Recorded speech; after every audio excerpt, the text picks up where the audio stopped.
नमस्कार, VIP news आप देख रहे हैं। मैं आपके साथ सागर मिश्रा। आज के दिन की पहली और बड़ी खबर होगी 3 बजे की 3 बड़ी खबरों में। जिस तरह से बाबा रामदेव के खिलाफ हल्ला बोल लगातार जारी है, एलोपैथी और आयुर्वेदिक के बीच जिस तरह से विवाद थमने का इनाम नहीं ले रहा। भागलपुर की हम बात करें या बिहार की या देश के किसी भी राज्य की, हर जगह पर आक्रोश दिखाई दे रहा है लगातार।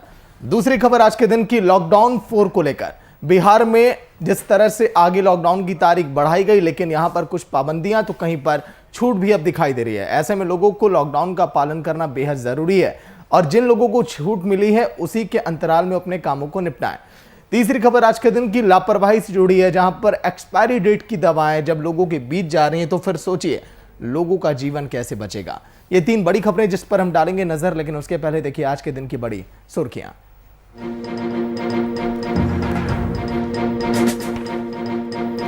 बाबा रामदेव की बड़ी मुश्किलें, एलोपैथी और आयुर्वेदिक के बीच लगातार जंग है जारी।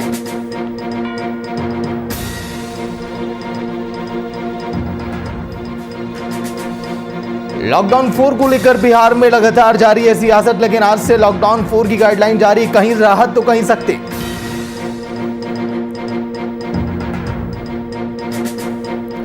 लापरवाही की हदें पार। झारखंड में जब एक्सपायरी डेट की दवा मिली तो लोग हुए परेशान, मंत्री जी भी वहां पर पहुंचे।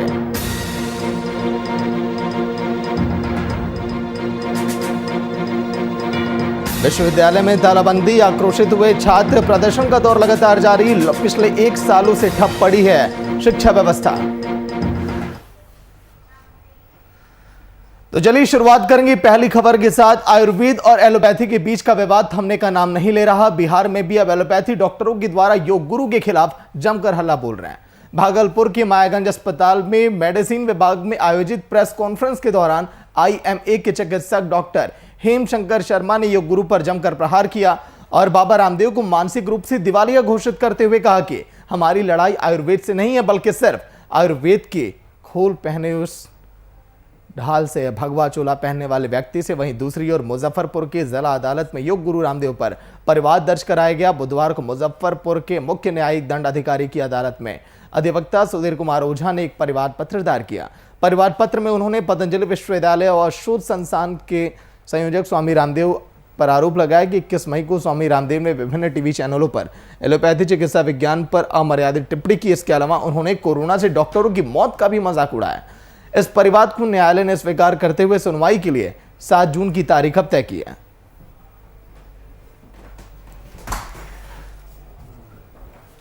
इस देश के मुख्य चैनलों में आपने एक तमाशा होते हुए देखा। अभी तक हम लोग बड़े स्पष्ट रूप से आपसे बात कर रहे हैं और आप इससे सहमत भी होंगे कि पिछले वर्ष मार्च 2020 से हम लोग एक वैश्विक महामारी से जूझ रहे हैं, लड़ रहे हैं, जाने दे रहे हैं, कुछ सफलता भी प्राप्त कर रहे हैं।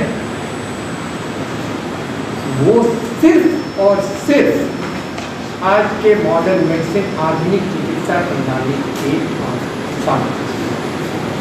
आप हमारे इस वक्तव्य से सहमत होंगे कि हमने अपनी जाने दी हैं, हमारी सिस्टर्स ने जाने दी हैं, हमारे पैरामेडिक्स ने जाने दी हैं, हमारे डॉक्टर्स ने जाने दी हैं, सिर्फ इस संसार के लोगों को बचाने के लिए।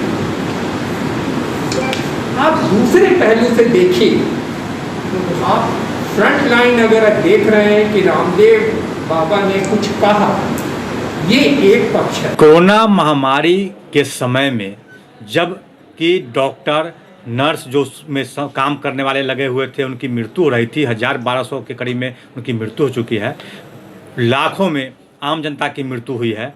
वैसे परिस्थिति में जानबूझ करके साजिश व षड्यंत्र के तहत बाबा रामदेव के द्वारा जिस तरह से एलोपैथिक और डॉक्टरों के खिलाफ जो उनको बयान दिया गया है, वह जानबूझकर भ्रम फैलाने का काम किए हैं ताकि उनका दवा की बिक्री हो और लोगों को एलोपैथिक से विश्वास उठ जाए और संख्या में लोगों की मृत्यु होना शुरू हो जाए और देश में काफ़ी विवाद हो और भ्रम के कारण लोग आपस में लड़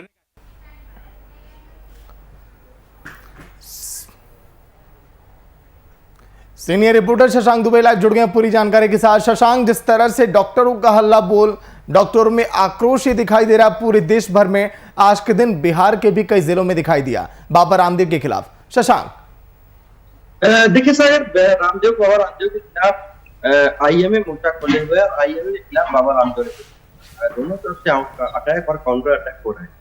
देखिए, आईएमए का कहना है कि उनके आयुर्वेद से कोई गिला शिकवा नहीं, आयुर्वेद से कोई दुश्मनी नहीं है। वो बाबा रामदेव जो एक व्यक्ति है, उनके खिलाफ उनका पूरा एजुटेशन है, आंदोलन है, क्योंकि उन्होंने जो बयान दिया है कहीं ना कहीं मिसगाइड करने वाला है और कोरोना की इस महामारी में, इस महायुद्ध में कहीं ना कहीं कोरोना योद्धाओं को डिमोरलाइज करने की बात है। दूसरी ओर से अगर बाबा रामदेव कह रहे हैं कि एलोपैथी से उनकी कोई लड़ाई नहीं है, उनकी लड़ाई है ड्रग माफियाओं से, जो जांच के नाम पर मरीजों को लूटते हैं, जो दवाओं के 2 रुपए की दवा को 200 रुपए करके बेचते हैं, और उन डॉक्टरों से जो गलत ऑपरेशन करते हैं, जबरदस्ती 2 रुपए की दवा को पैसे लेकर दवा कंपनियों से 200 रुपए वाली दवा को लिखते हैं और आम मरीजों का शोषण होता है। तो कहीं दोनों तरफ से काउंटर अटैक और अटैक जारी है। लेकिन आईएमए ने मोर्चा खोल रखा है, बिहार ही नहीं पूरे देश में। बिहार के भागलपुर में, पटना में, तमाम जगह पर आईएमए ने बैठक की है और बाबा रामदेव के खिलाफ रेजोल्यूशन पास किया है कि उनके खिलाफ कार्रवाई होनी चाहिए। उन्होंने सरकार से भी मांग रखी है कि बाबा रामदेव के खिलाफ जो आपदा एक्ट है, आपदा प्रबंधन का एक्ट है, डिजास्टर एक्ट के तहत कार्रवाई होनी चाहिए, क्योंकि एक महामारी का समय है और ऐसे में जो महामारी से लड़ने के लिए काम कर रहे हैं उनको कहीं ना कहीं डिमोरलाइज किया जा रहा है, हतोत्साहित किया जा रहा है और मिसगाइड किया जा रहा है पूरी पब्लिक को। दूसरा एक विषय आया है सागर कि मुजफ्फरपुर में सुधीर कुमार ओझा ने एक परिवाद पत्र दायर किया है बाबा रामदेव और पतंजलि योगपीठ के खिलाफ। देखिए, सुधीर कुमार ओझा के बारे में अगर बता दिया जाए तो सुधीर कुमार ओझा एक ऐसे व्यक्ति हैं जिन्होंने शायद अब तक के बड़े बड़े मामलों में, चाहे वो मुजफ्फरपुर से संबंधित रहा हो या न रहा हो, 1000 से ज्यादा उन्होंने पिटीशन डाला। उसमें सलमान खान पर पिटीशन डाला है, उन्होंने शायद सोनिया गांधी, राजीव गांधी सब पर पिटीशन डाल चुके हैं। वो तमाम बड़े बड़े नेताओं पर, तमाम बड़े बड़े फिल्म स्टार पर, बड़े बड़े उद्योगपतियों पर, यहाँ तक कि उन्होंने विदेश के लोगों पर भी पिटीशन डालने की कोशिश की है। तो उन्होंने एक पिटीशन डाली है, जो कि एक वकील है, अधिवक्ता है, और वो मुजफ्फरपुर कोर्ट में पिटीशन डाली है। लेकिन मुख्य मुद्दा है सागर की आईएमए और बाबा रामदेव के बीच जो विवाद है, इससे आखिर फायदा किसको हो रहा है या इसका क्या मतलब है। देखिए, दोनों पद्धतियां अपनी अलग अलग पद्धति है और दोनों कह चुके हैं कि दोनों पद्धतियों में किसी पद्धति से किसी कोई विवाद नहीं है। तो ये जो पर्सनल ईगो की क्लैश है, कहीं ना कहीं पर्सनल जो लड़ाइयां है आईएमए और रामदेव के बीच में, ये खिंचती नजर आ रही है, क्योंकि इसको आयुर्वेद बनाम एलोपैथी करने की कोशिश की गई है, हालांकि दोनों तरफ से इसका इग्नोर किया गया। लेकिन शशांक, अगर देखा जाए तो बाबा रामदेव खुद ही फंस गए, क्योंकि अभी भी जब उन्होंने बातचीत की कैमरे के सामने, उनका यही कहना कि मैं अपने बयान पर कायम हूं। डॉक्टरों को जो उन्होंने बोला कि 1000 ऐसे डॉक्टर हैं जो वैक्सीन लगवाने के बाद डबल डोज की, फिर भी उनकी मृत्यु हो गई। एक ऐसा बयान था, शायद इसी वजह से डॉक्टरों को अधिक पीड़ा पहुंची, इसीलिए और भी आक्रोशित हैं। शशांक, देखिए सागर, जिस वक्त बाबा रामदेव ने बयान दिया था तो केंद्रीय स्वास्थ्य मंत्री डॉक्टर हर्षवर्धन, जो कि बाबा रामदेव से नजदीक भी माने जाते हैं, लेकिन उन्होंने एक बहुत कड़ा पत्र बाबा रामदेव को लिखा था और वो पत्र पूरी तरह से चेतावनी का पत्र भी था, एक तरह से सलाह का भी पत्र था। और उस पत्र में उन्होंने बाबा रामदेव से ये कहा था कि आप जो ये किया है आपने, ये कहीं भी उचित नहीं है। और उस पत्र के बाद बाबा रामदेव ने सार्वजनिक तौर पे उस अपने बयान की वजह से माफी भी मांगी थी। तो उस मामले का उसी समय पटाक्षेप हो जाना चाहिए था। लेकिन सवाल है कि बाबा रामदेव और आईएमए का विषय नहीं है। बाबा रामदेव ने जो 1000 डॉक्टरों की मौत की बात कही थी, या उन्होंने वैक्सीन की क्रेडिबिलिटी पे सवाल उठाई थी, या उन्होंने जो डॉक्टर्स हैं जो अंग्रेजी दवाएं चला रहे हैं, हालांकि कोरोना में कोई दवाई मतलब प्रिस्क्राइब दवा नहीं है कि ये कोरोना की दवा है, फिर भी डॉक्टर्स इलाज कर रहे हैं अपने संसाधनों के आधार पर, उस पर उन्होंने सवाल उठाए थे। तमाम सवालों पर पहले तो उन्होंने माफी मांग ली थी, लेकिन माफी मांगने के बाद एक 25 प्रश्नों का एक प्रश्नावली भी भेज दिया आईएमए के पास।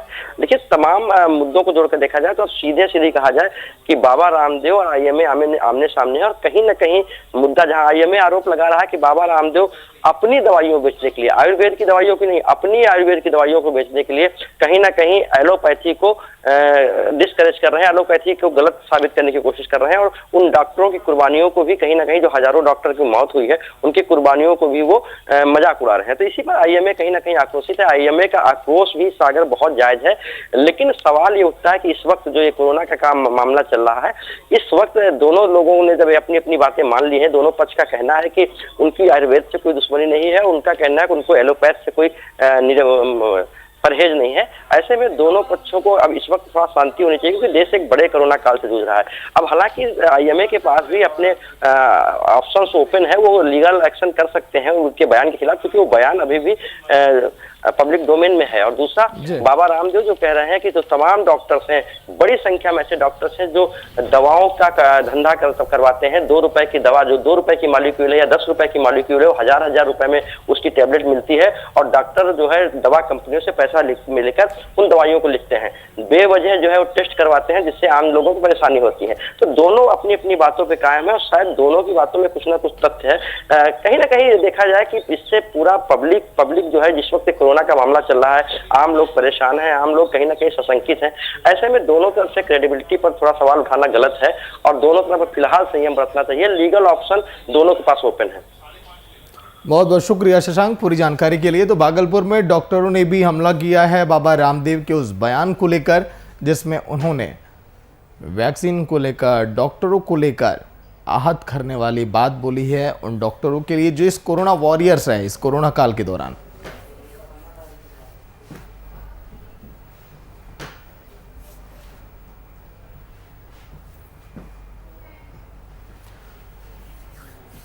लेकिन अब कहीं पाबंदियां तो कहीं सख्ती, क्योंकि बिहार में आज से यानी कि बुधवार से लॉकडाउन 4 शुरू हो गया। अब 2 से 8 जून तक कुछ छूट के साथ पहले से जारी सभी वहां पर पाबंदियां रहेंगी। शेड्यूल के मुताबिक आवश्यक चीजों की दुकानों के अलावा अन्य दुकानें भी खुली रहेंगी। साथ ही दुकानों के खुलने का समय भी बढ़ाकर सुबह 6 बजे से दोपहर 2 बजे तक किया गया। इसके अलावा बिहार में सभी सरकारी ऑफिस में 25% लोगों की ही मौजूदगी रहेगी। हालांकि बैंकों के खुलने के समय में कुछ कटौती अब की गई है। सरकारी दफ्तर, तो ग्राफिक्स के जरिए भी आप देखिए कि कहां पर ढिलाई और कहां पर मिलेगी सख्ती। बिहार में आज से लॉकडाउन 4, सभी सरकारी ऑफिस खुलेंगे, लेकिन केवल क्षमता होगी 25%। दुकानें भी 2 बजे तक खुलेंगी। समय सीमा में परिवर्तन किया गया है। फर्नीचर की दुकान और सैलून भी अब खुलेंगे। कई लोगों को इंतजार था कि सैलून कब खुलेगा। 6 बजे से दोपहर 2 बजे तक ठेले वाले बेच सकेंगे सब्जियां और फल। रेस्टोरेंट को सिर्फ होम डिलीवरी की ही इजाजत होगी। सुबह 10 से दोपहर 2 बजे तक ही बैंक खुलेंगे, यह भी आप ध्यान रखिएगा। 8 जून तक ये पाबंदियां भी बरकरार रहेंगी बिहार में। और पटना से कुमार गौतम लाइव जुड़ गए, लॉकडाउन 4 को लेकर पूरी जानकारी देंगे। कुमार गौतम, कहीं पर सख्ती तो कहीं पर पाबंदियां, कहीं पर छूट, कहीं पर ढिलाई भी अब दी गई है लॉकडाउन 4 में। हालात कैसे दिखाई दे रहे हैं, क्योंकि आज के दिन से इसकी शुरुआत हो गई है। लोग कितना इसका पालन कर रहे हैं, ऐसा तो नहीं लोग पहले की तरह लापरवाह हो गए? गौतम,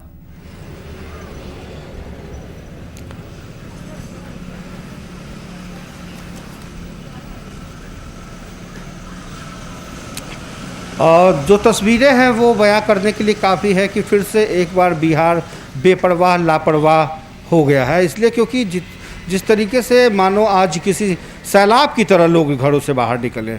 अभी तक गाड़ियां चल रही है, 2 बजे तक की पाबंदियां थी, बावजूद इसके 2 बजे के बाद भी सड़कों पर भीड़ देखने को मिल रही है। तो कह सकते हैं ये लापरवाही अच्छी नहीं है। इसलिए अच्छी नहीं है क्योंकि समझना होगा कि अभी भी आप लॉकडाउन में हैं, आपको लॉकडाउन का पालन करना होगा। सरकार ने सिर्फ छूट दी है, कुछ चीज़ों को रियायतें दी है, कुछ चीज़ों में बदलाव किए हैं, लेकिन इसका मतलब ये कभी नहीं लगाया जा सकता इस बात का अंदाज़ा कि सरकार ने ये कहा हो कि लॉकडाउन ख़त्म हो गया। लॉकडाउन बिल्कुल भी ख़त्म नहीं हुआ है, लॉकडाउन में है आप। और समय थोड़ी बढ़ा दी गई है दुकान से लेकर के जो कई ऐसे सरकारी और गैर सरकारी जो संगठन हैं, उन जो कार्यालय हैं उनको लेकर के तब्दीलियाँ की गई है। 25% से ज़्यादा कर्मचारी हैं।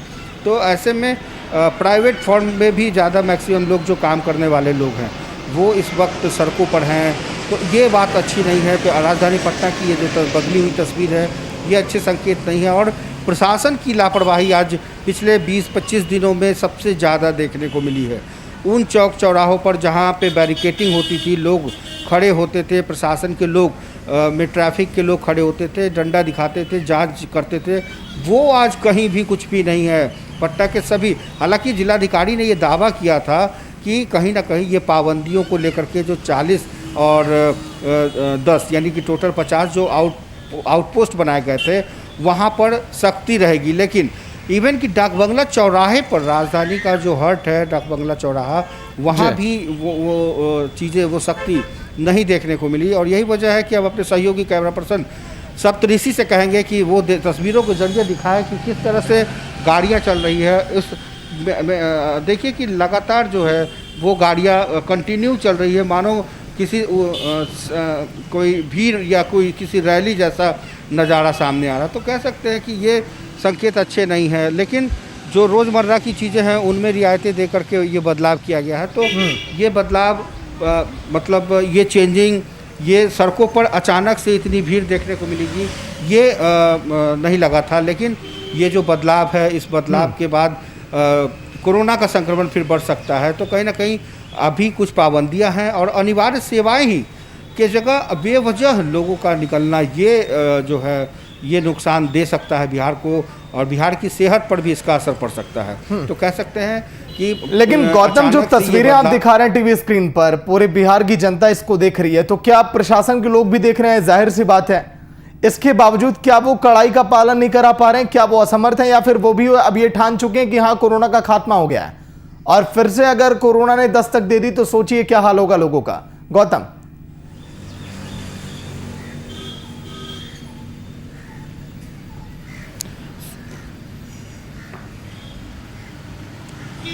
बिल्कुल आपका एकदम जायज़ प्रश्न है। इस प्रश्न का जवाब देना होगा सरकार को, प्रशासन को, और आम लोगों को भी समझना होगा। यहाँ पे सरकार प्रशासन से ज़्यादा आम लोगों की भी जिम्मेदारी और जवाबदेही होती है। हर वक्त डंडा चला करके किसी चीज़ को लागू करना या सख्ती दिखाना, ये कहाँ तक उचित है। लेकिन क्या इन लोगों के इतने, चूँकि आज इसका फ़ायदा वो लोग उठा रहे हैं जिनको छूट दी गई है, वो उनके एवज में जो असामाजिक, मैं तो बिल्कुल साफ कहूँगा कि वैसे जो कोरोना के खिलाफ जंग में शामिल नहीं है, वो असामाजिक तत्व हैं, यानी एंटी सोशल एलिमेंट्स के तौर पे हैं, जो बेवजह घरों से निकल रहे हैं, पिकनिक मनाने निकल रहे हैं, परिवार के यहाँ जा रहे हैं। अभी भी उनको समझना होगा कि ये आज मैं आपको बता दूं कि कई ऐसे केसेस तो ऐसे हैं जो मैंने पूछा आप क्यों जा रहे हैं, तो पता चला कि शादी का सालगिरह मनाने के लिए जा रहे हैं। मतलब ऐसी ऐसी चीज़ें जो लोगों, हमने पूछा भाई कोरोना से आपको डर नहीं लगता, बोला कोरोना ख़त्म हो गया। तो मतलब अभी भी लोगों के मन में वो चीज़ें नहीं हैं। कोई शादी के सालगिरह में जा रहा है, किसी बच्चे के बर्थडे पार्टी में जा रहा है, तो मतलब ये दिन ही आने जाने का सिलसिला मानो लगता हो कि कई दिनों से कोई कैसे किसी को कैद करके रखा जाता है, और आज थोड़ी सी छूट मिली तो फिर हो गए बेपरवाह। तो ये चीज़ें अच्छी नहीं हैं। और मैं देख रहा हूँ एक और चीज़ कि आज जिला प्रशासन भी बौनी नज़र आई है। बिल्कुल कह सकते हैं कि जितनी तेज़ी से गाड़ियाँ सरपट दौड़ रही है, प्रशासन के लोग उतने तैनात नहीं हैं जितने अमूमन इसके पहले के लॉकडाउन में फेज़ 3 में आपने देखा कि जो जो चीज़ें थी उनको रोकना प्रशासन के लिए एक मतलब कह सकते हैं कि प्रशासन के लिए उचित था। और प्रशासन की संख्या ज़्यादा थी, सड़कों पे चलने वाली गाड़ियों की संख्या कम थी, तो बारी बारी से रोक करके ये भी पूछा जाता था आप कहाँ जा रहे हैं, क्यों निकले हैं, मकसद क्या है। लेकिन अब एक के पीछे एक गाड़ियाँ लगातार है, हॉर्न लगातार बज रहे हैं, तेज़ रफ्तार में गाड़ियाँ चल रही है। तो ऐसे में जिला प्रशासन, खास करके राजधानी पटना का प्रशासन पूरी तरीके से आज बौना नज़र आया है। कहीं ना कहीं ढिलाई ज़्यादा देखने को मिल रही है, और यही ढिलाई रही तो शायद आने वाले दिनों में जिस बिहार की कल्पना कर रहे हैं, कोरोना मुक्त बिहार की, शायद बहुत मुश्किल होगा। और अभी सिर्फ छूट दी गई थी, आप ये नहीं कि जिन लोगों ने दाढ़ी बाल नहीं बनाया था वो उनकी भीड़, जो सैलून है वहाँ पे एक लंबी भीड़, हर जगह पे भीड़। आप आराम से घरों में रहिए, 1-2 दिनों के बाद भी बना सकते हैं। तो इतनी जल्दबाजी किस बात की है ये समझ में नहीं आ रहा। तो ये अच्छे संकेत नहीं है। हाँ, कुछ चीज़ों में रियायतें इसलिए दी गई है क्योंकि आप अपने रोज़ की कमाई खा सके, रोज़ कमा सके। जैसे पंचर वाले हैं, जैसे जो बहुत सारी दुकानें हैं। अभी मैं आपको तस्वीरों के जरिए दिखाता हूँ। एक तस्वीर दिखाइए, देखिए अभी 4 बज गए। अभी देखिए वो गाड़ी खड़ी है ब्लैक कलर की, जो पंचर बनाने, ये पंचर बनाने वाले से लेकर के जो गाड़ी वाले हैं, वो बिल्कुल उनको पता ही नहीं है कि कोई रोकने वाला टोकने वाला आएगा। तो ऐसी तस्वीरें, एक उदाहरण है मैं सिर्फ एक उदाहरण दे रहा हूँ चलिए कि गौतम, आप बिल्कुल ये भी वक्त होता 2 भी तो बजे मैं तक आपको भेजता हूँ उन पंचर वाले के पास भी जो लगातार उल्लंघन कर रहे हैं नियमों का, जो वहां पर भीड़ इकट्ठी कर रहे हैं। शुक्रिया गौतम पूरी जानकारी के लिए। तो सुबह 10 बजे से दोपहर 2 बजे तक बैंक अब खुलेंगे, लेकिन अब तो लापरवाही की हदें पार हो गई, क्योंकि रांची के इटकी आरोग्यशाला में करोड़ों रुपए की एक्सपायरी दवा मामले में विधायक बंधु तिर्की ने मुख्यमंत्री को पत्र लिखा है। उच्च स्तरीय जांच कराने की मांग की। उन्होंने पत्र में लिखा कि इटकी आरोग्यशाला में इलाज के लिए करोड़ों रुपए की दवा फेंक दी गई। इनमें अधिकतर दवाएं 2010 में एक्सपायर हो गई हैं। इन दवाओं से मलेरिया और जिस तरह से मरीजों को राहत मिलती थी, लेकिन स्वास्थ्य विभाग की लापरवाही के कारण करोड़ों रुपए की दवाओं को गोदामों में डंप कर दिया गया, जिसकी सुध लेने वाला कोई नहीं है। ये दवा मलेरिया विभाग की बताई जा रही है।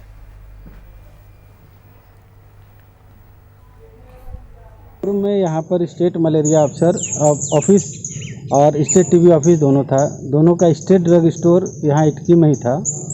यहीं से पूरे स्टेट में दवा जाती थी। 2005-06 में ये स्टेट मलेरिया ऑफिस यहाँ पर आया था और उस समय से डिस्ट्रीब्यूट होती। यहाँ पर खेल हुआ है तो साफ जग जाहिर लगता है। यहाँ पर आपको सारा चीज़ों को देखने आपको वहाँ पर तकरीबन करोड़ों का दवा, वो 1 करोड़ नहीं, हमको लगता है 4-5 करोड़ का दवा, मलेरिया का दवा है, टीबी का दवा है। जब दवा ये सब लिया गया तो रोगियों पर बांटा क्यों नहीं गया? और जब जितना आवश्यकता था। तो चलिए रांची से शुभम कुमार लाइव जुड़ गए हैं पूरी जानकारी के साथ। शुभम, आखिर ये पूरा मामला क्या है जो लापरवाही की हदें पार आज के दिन बता रहे हैं? मलेरिया विभाग की ये बताई जा रही है लापरवाही और दवाएं एक्सपायरी डेट की जिसे फेंक दी गई। शुभम, बिल्कुल सागर, कह सकते हैं क्योंकि इस महामारी के दौर में एक भी दवाई किसी व्यक्ति की जान बचा सकती है। उसी कड़ी में राजधानी रांची से महज 25 से 30 किलोमीटर के दायरे में इटकी प्रखंड के एक प्रयोगशाला में कह सकते हैं वहां पर एक जो मामला सामने आया है वो कहीं ना कहीं जिस तरीका से जो मौजूदा स्थिति है झारखंड में कोरोना को लेकर के, दवाइयों को लेकर के, तो आरोग्यशाला में सबसे बड़ी बात है कि आखिर की वो दवाई वहाँ पर आई कहाँ से। और इतनी जब हमने तस्वीरों में देखा था, जब हमने जाकर वहाँ पर खुद पड़ताल की थी, तो लगभग 5 से 6 करोड़ से भी ज़्यादा के अनुमान लगाए जा रहे हैं कि उतनी दवाइयाँ वहाँ पर एक्सपायर की गई हैं। और जिस तरीक़ा से ये पूरी की पूरी जो दवाइयाँ थी वो कहीं ना कहीं टीबी और मलेरिया के मरीजों के लिए थी और उचित समय पर मरीजों तक इस दवाई को मुहैया नहीं कराया गया। शायद इसी वजह से इस दवाइयों का अब कोई इस्तेमाल नहीं है क्योंकि अब ये एक्सपायर हो चुके हैं। दूसरी इसी में बात करें तो जिस तरीक़ा से मांडर विधायक बंधु तिर्की औचक निरीक्षण करने पहुंचे, जब उन्होंने वहाँ की तस्वीर देखकर अपने साथ कह सकते हैं जो परिस्थिति को साझा किया है वो इस बात को साफ दर्शाता है कि इसके पीछे एक बड़े घोटाले की साजिश है, इसके पीछे एक बड़े खेल की साजिश है। हालांकि स्वास्थ्य विभाग में हड़कंप तो जरूर मचा हुआ है और जिस तरीका से मुख्यमंत्री हेमंत सोरेन को भी पत्र लिखा गया है कि इसकी उच्च स्तरीय जांच की जाए। अब यह देखना होगा कि इसके पीछे संलिप्त कौन कौन थे, कौन कौन इस पदाधिकारी इस पूरे वारदात के पीछे थे, क्योंकि महज कह सकते हैं एक बड़ी तादाद में, एक रूम के अंदर बड़ी तादाद में एक्सपायरी दवाइयों का रखा जाना और कहीं ना कहीं ये एक आरोग्यशाला की तस्वीर सामने आ रही है, तो कहीं ना कहीं सवालिया निशान तो ज़रूर खड़े उठते हैं। अब यह देखना होगा कि राज्य सरकार उच्च स्तरीय जांच जब करेगी, इसके पीछे कौन कौन छिपे लोग हैं उनका चेहरा भी जल्द सामने आएगा। जी चलिए, शुक्रिया शुभम पूरी जानकारी के लिए। तो विधायक ने सीएम से की जांच कराने की मांग।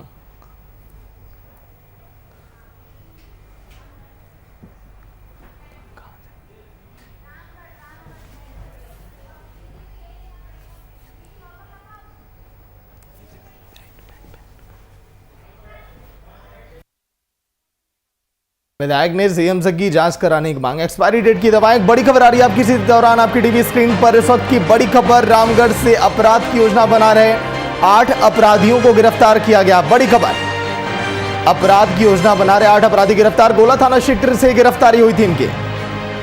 गोला थाना क्षेत्र से गिरफ्तारी इनकी 2 पिस्टल समेत कई अन्य चीजें भी बरामद की गई हैं और 7 अपराधी फरार होने में सफल भी रहे। बड़ी खबर आपकी टीवी स्क्रीन पर। एसपी के आदेश पर कार्रवाई हुई है। रामगढ़ से बड़ी खबर आपकी टीवी स्क्रीन पर। अपराध की योजना बना रहे 8 अपराधियों को गिरफ्तार किया गया, लेकिन 7 अपराधी तो फरार होने में सफल रहे। भोला थाना क्षेत्र से गिरफ्तार इनके 2 पिस्टल समेत कई अन्य चीजें भी बरामद की गई हैं मौकाई वारदात पर।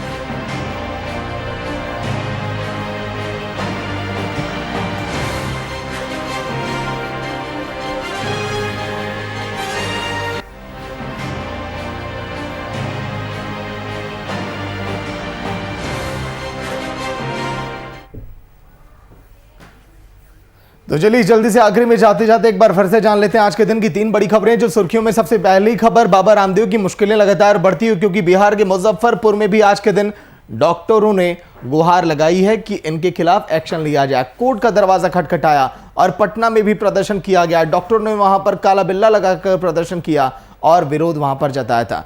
दूसरी खबर आज के दिन की, लॉकडाउन 4 को लेकर जो तस्वीरें आज के दिन आपने लाइव देखी पटना की, जहां पर कुमार गौतम दिखा रहे थे कि लापरवाहियां तमाम है। आज के दिन थोड़ी सी ढील क्या दी गई, सड़कों पर भीड़ पूरी तरह से दिखाई दे रही है, लेकिन लोग इतने लापरवाह हो जाएंगे ये बिल्कुल भी उचित नहीं है और सोचा भी नहीं था सीएम नीतीश कुमार ने कि अगर ढिलाई देने के बाद ये आलम होगा बिहार का।